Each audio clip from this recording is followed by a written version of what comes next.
don't have any of it, yeah, but you have it.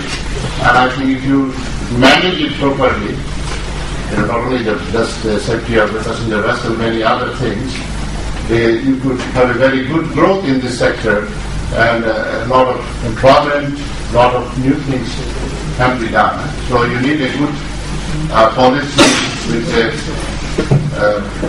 involvement of the industry people, research people, government, everybody to come together and find a way forward.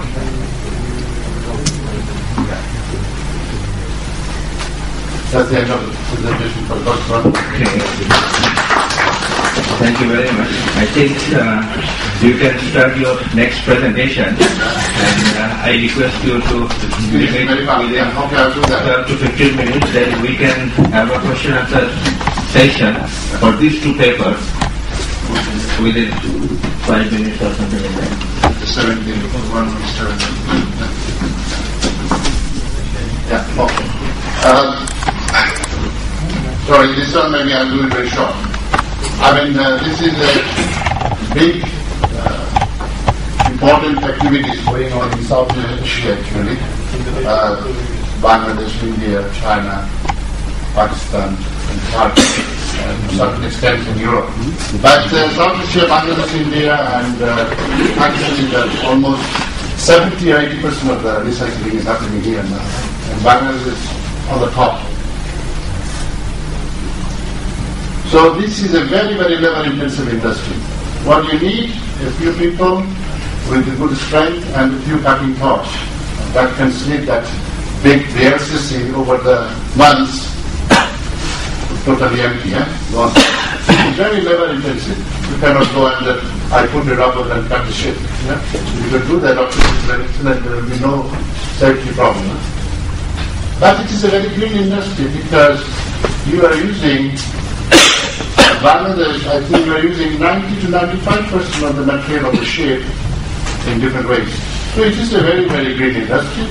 But the only problem, two are the very, very big facing problem. One is the water safety, other is the damage of the environment.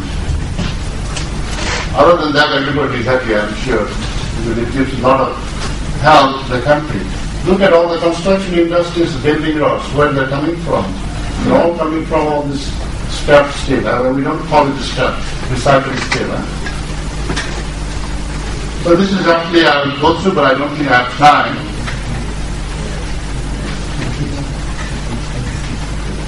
So this is, shipwrecking is just for going on for some time, and it's just another form.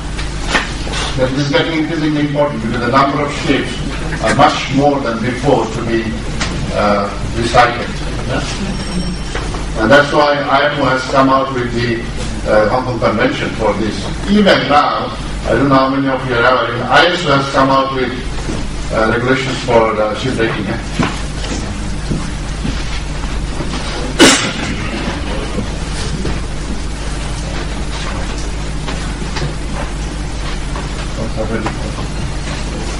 So these are from background study, but the main thing is the state of the industry. What is happening in the state of the industry? If you look at this slide, you see Bangladesh, others, India, Pakistan, China. So Bangladesh still is very, very thin. Yeah. I don't know why. Maybe for some reason. If you look at the number of ships, Bangladesh is very close to India. But you know that in Bangladesh, India, Pakistan is among the three countries, the subcontinent we call. It started first in Pakistan in mid-40s. In Bangladesh, Pakistan, it started mid-60s. India much later, much later. India's shipwrecking is maybe about 30 years old. No?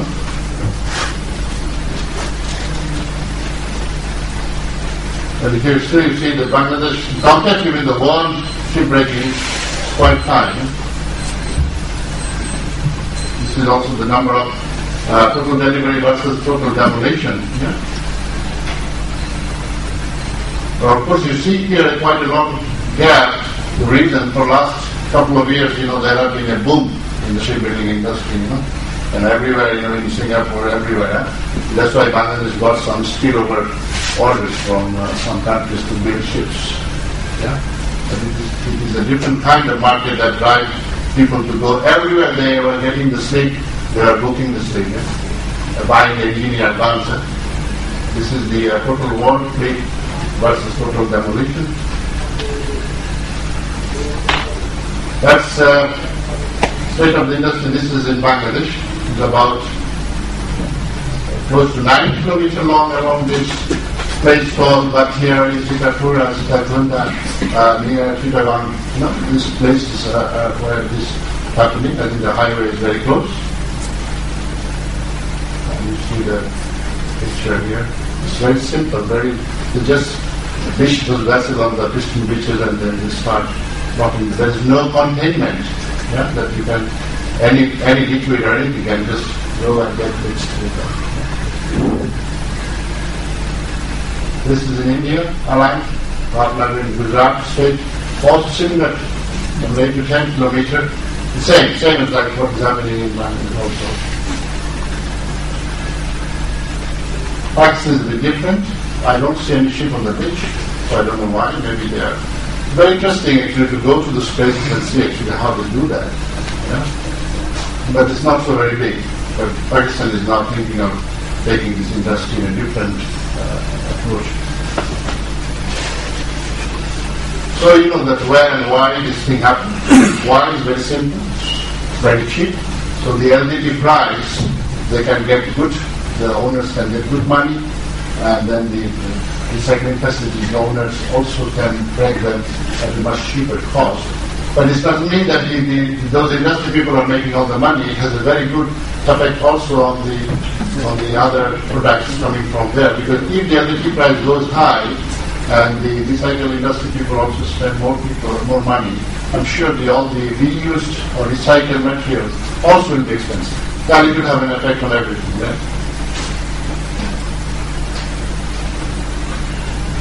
I mean, this is what you saw on those beaches. This is absolutely non-mechanized, but there could be mechanized. There could be dry dock. There could be much better facilities, and there could be somewhere in between.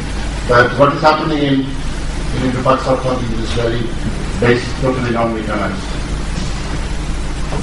And then we have some cost consideration, market review, and this shows some picture. I mean, you see here that the total ship life cycle cost. This is the life of the ship. You design, you build, you operate, and you scrap. But your life cycle cost is like that. But if you can bring it down to this level, then you change some kind of state of the industry. Here are some of the graphs for the annual imports in Turkey of time to scrap. Some information from Pakistan. This is the price of the WT scrap prices per LDT. In Bangladesh. And still you can see here, Bangladesh share is still very, very high compared to other countries. Implementation of ship recycling and disposal regulations.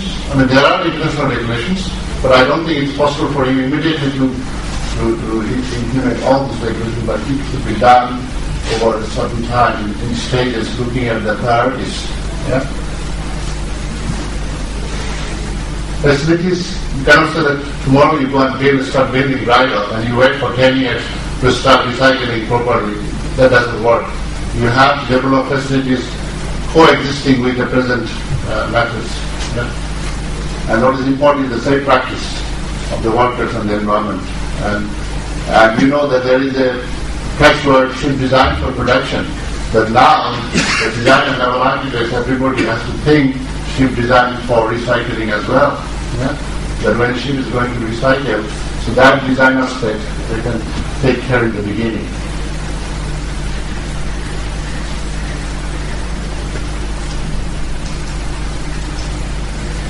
It's not moving. So this is some more owner's approach. If you look at the total game of this recycling, actually more responsibility should be lie with the owner. Some of the blame gets by these poor facilities or owner or the others because they are operating the ship, they are enjoying the maximum benefit out of the ship. So they should send a clean and good ship to through these beaches, then I don't think we will have that kind of problem than what we have today. So the onus should be on the owner side. In conclusion, I say that the international community to work as one. They have to work as one, not just blaming and condemning and shrugging. You see the media by some other countries about Bangladesh, India is enormous. You can't imagine that. They never say anything good things about that. I know there are bad things, but there are good things as well. Why all this shit would have gone if there would have been no recycling industries in India, Bangladesh, Pakistan? There would have been a big liability. Yeah. So that is the last picture. Okay, I made it very fast and quick. Thank you. Yeah. Thank you very much. And let us have, I think, 5 minutes question and answer session on these two papers only. Bangladesh.